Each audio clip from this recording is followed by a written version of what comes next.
What's going on, ladies and gents? Your boy David Gamma here, representing Games and Gab. Welcome to my new channel.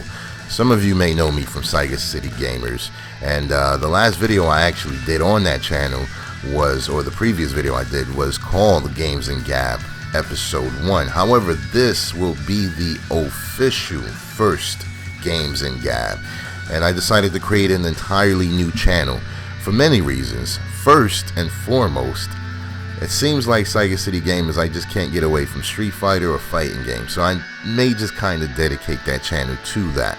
This one is going to be a full gaming channel. Yes, not just Street Fighter, but any games that I have in my library, which are tons of games that gets no light of day. And then also I'm calling it Games and Gab because for the most part I don't really like doing commentary. I like playing the game and talking about whatever's on my mind, talking about recent topics, things that are happening within the scene, whether it's the FGC or just the gaming scene in general, and then some other, other miscellaneous topics. So anyways, welcome aboard. First episode of Games and Gab, new channel. Let's go ahead and watch a few replays just to set it off. So let's see. Let's go into my profile. Yeah, I've been using Fang. And then what I'm going to do is play a couple rematches. I've been playing a lot in the Battle Lounge. Normally when I try to do this live, right, the connection issues, or I have a hard time finding really good opponents. Like I wind up finding just rookies or silver. I'm a silver, but a lot of silver guys are not that good. So I'm always looking for gold and up. And I was able to find a couple matches, and that's what I'm going to do. I'm going to replay for you guys to take a look at. Let's make sure. Is this guy gold? Nope. Looking for the good matches.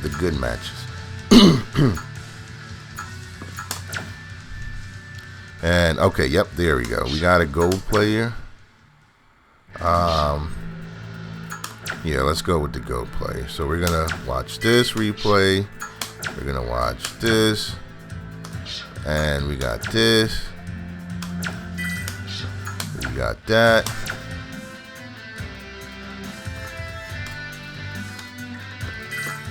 And last but not least, we got this. Yo, this is my jam right here. Street Fighter 5. Their soundtrack is pretty bomb, man. Really hype tracks. But this is one of my favorite ones.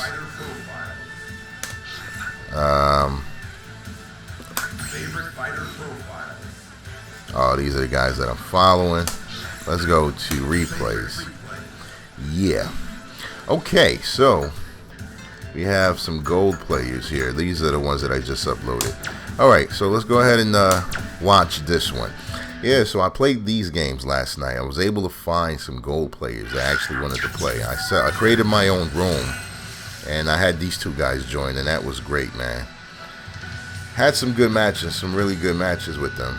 This guy plays Alex, as you can see, and he just turned gold, though, so he's probably not that seasoned. However, he was a decent Alex.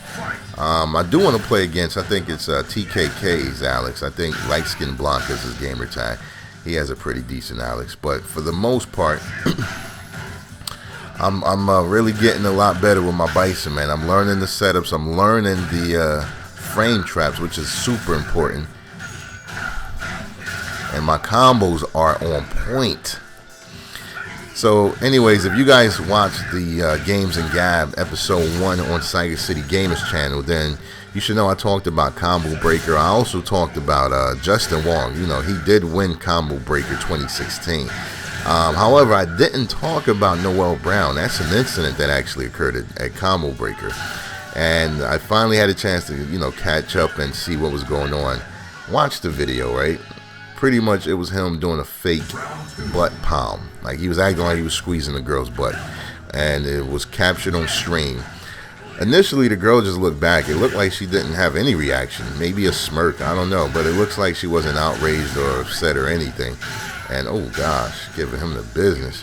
But yeah, so I watched the video, and what happened later on, I think there was some outrage or people complaining about what took place, and then she later put out a statement, indicating that she felt harassed. And so as of now, Noel Brown is banned, I believe, from all Capcom Pro Tour events for the rest of the year. He's also banned from attending EVO. That sucks, because he's a pro gaming player. I mean, he goes to every tournament. I only go to like final round, which I always see him at. But he's banned from all the events for the rest of the year pretty much because of that incident.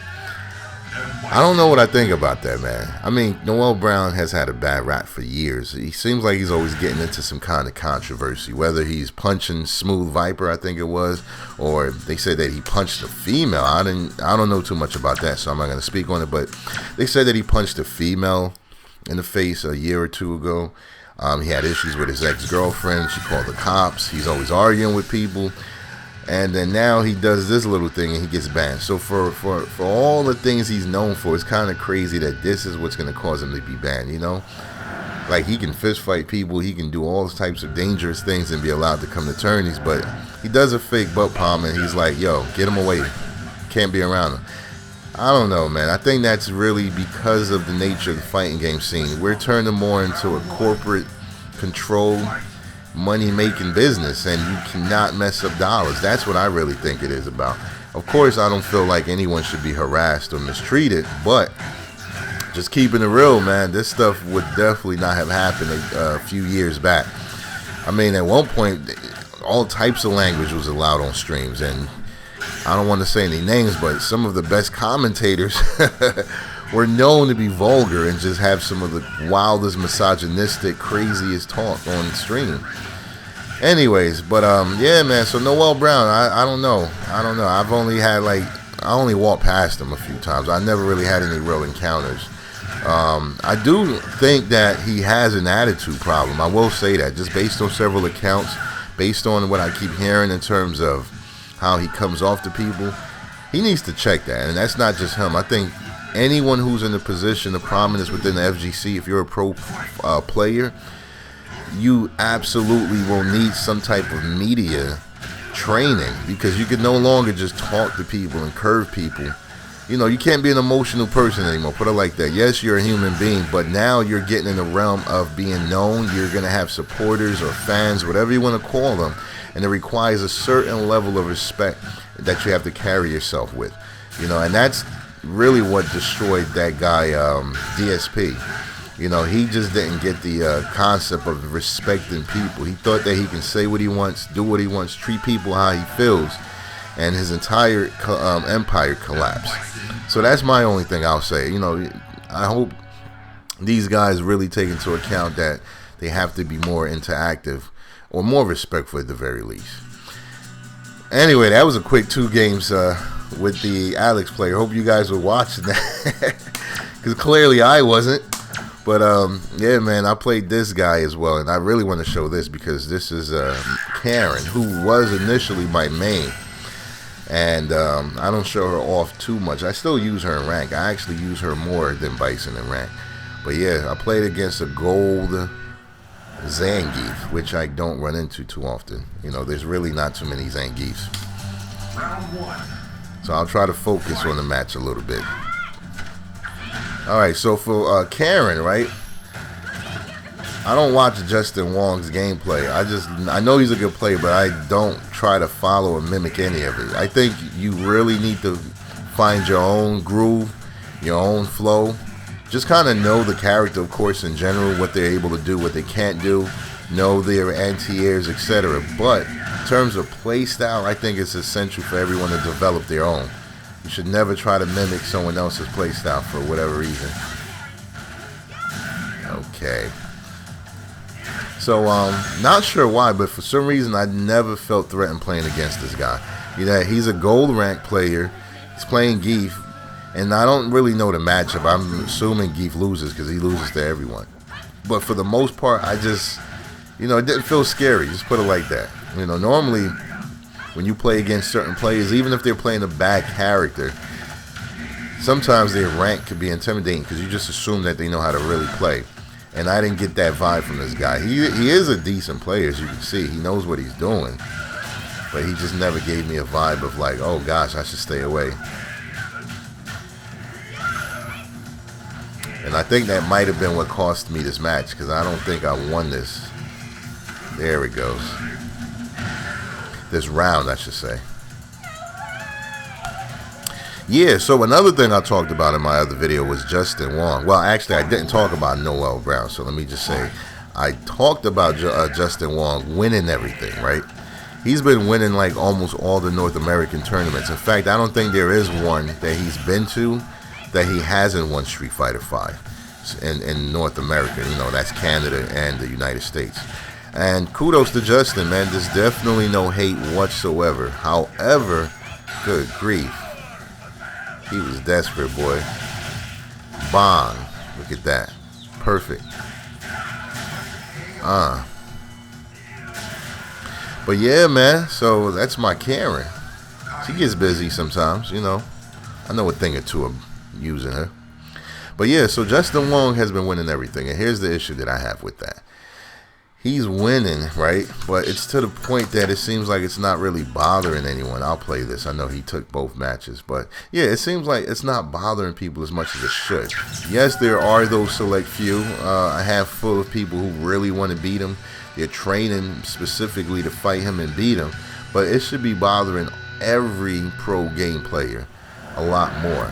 It just doesn't seem that way. It seems like there's no rivalries. There's no like intentional will or drive to take him off the top, you know. And it's like to the point, as I stated earlier, some people are even honored to play him, it seems, you know. Like they're just happy that they got a round off, and that's not cool, man. He should really get a lot more competition. I think even for Justin's sake too, because what's gonna happen is if he's mopping the floor with everyone in the United States, in Japan it's a whole different culture, you know. These guys, they don't care what kind of accolades Daigo has. They will play him like it's a final championship match. You know what I mean? Like they're all trying to beat each other. So what happens is for Justin, right, if he's beating everyone in the United States, then he finally faces someone from Japan like at Evo, he's going to get demolished because he's not used to that level of competition or gameplay. He's not used to people just wanting to win no matter what.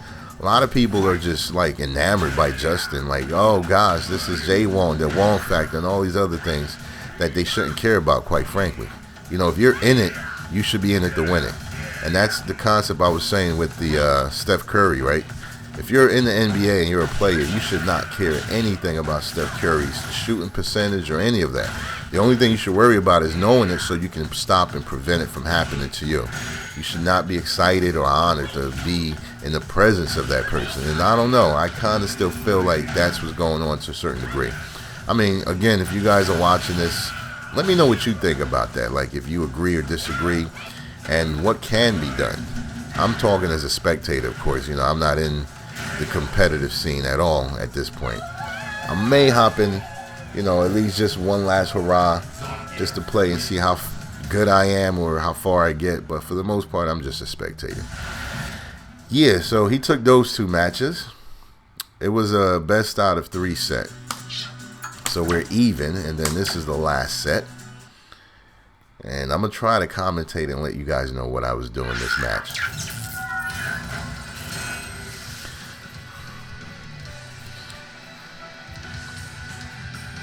But yeah, man, I'm actually supposed to be a judge at Evo. You know, I'm not quite sure if I'm able to make it this year. But I did get the approval email and all that good stuff. They sent me the information, and I don't know, man. It would be exciting. I actually never been to Evo. I'm always too busy. I got a lot going on. You know, I'm a homeowner. I actually was a landlord at one point. I sold my other home that I was renting out.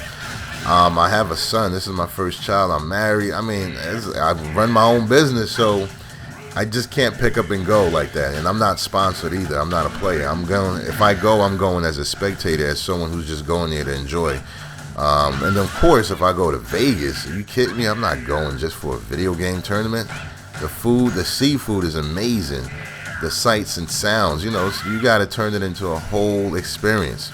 So I don't know, maybe in a couple days or so if I'm going. But I was approved in terms of being a judge, and that would be cool because it gives me a free pass to enter the event and a lot of other things I can't go into detail.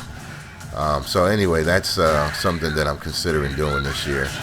Hopefully I will be able to do it. I just got to plan wisely. All right. So yeah, man, when you do the EX version of that, it definitely gives you some advantage. Usually I like to do a throw, because if you try to DP on there, it's usually unsafe. They're just going to hold back and keep blocking, then they can get a free punish. So I usually like to throw right after do the EX. I don't know none of her moves, by the way, so I just call them what they look like. Like that flying hand chop. Yeah, so he was ready for that one. I don't think I pushed anything. I was trying to bait him out and jump, but he grabbed me.